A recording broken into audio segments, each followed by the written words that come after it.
Yeah, ladies and gentlemen, Tanao, Mr. Serious. That's national. Mutarisi. National. Hanzi Saint Flandons every song and for see. To our good.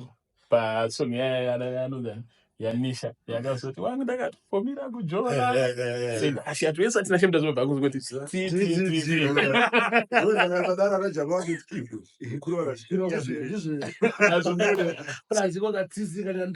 kana zvibude sikadapiwa couch redu radapiwa panapa for podcast this is almost $700 couch rinokwana I think more than 5 maguests rinokwana whether ndana Dr. Barnabas Marambiri vanenge vachititseta zvebusiness macomedian maprofits mchinza nzokwana kuti Hapana vasikakwana.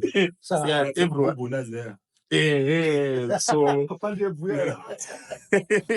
so we are very grateful for Couch Radio. You'll see set such of a video that will be very beautiful. Mr. Mdaris, thank you so much. At the very same time to be able to give this couch to podcast yenyika. Yes. Podcast iri kudevelopa iri kumhanya iri kukura zvinoshamisa zvinofadza.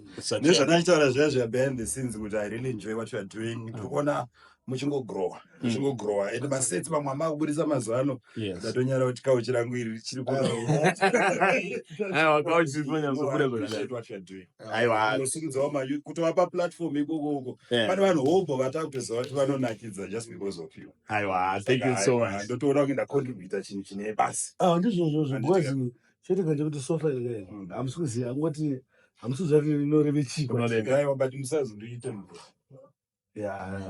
ko kana ndatoo mari yakawanda kunge yenyu ndotangira pa kana ndata mari yakawanda kunge yangu ka thank you very much inotanga ne150 but then wanoramba uchizviimprove uchingozvikudza uchingozi 159 mamutanga tinotanga bana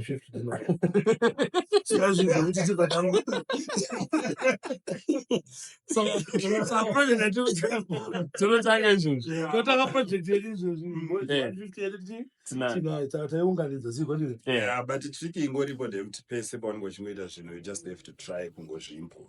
Yes. Because ukatangira pa150 kana uchikwanisa kuzviisa pa170 chii chinozokunetsa kuti yapa 150 I mean 150,000 to a million. asatagutsikana pane information inofana kubuda after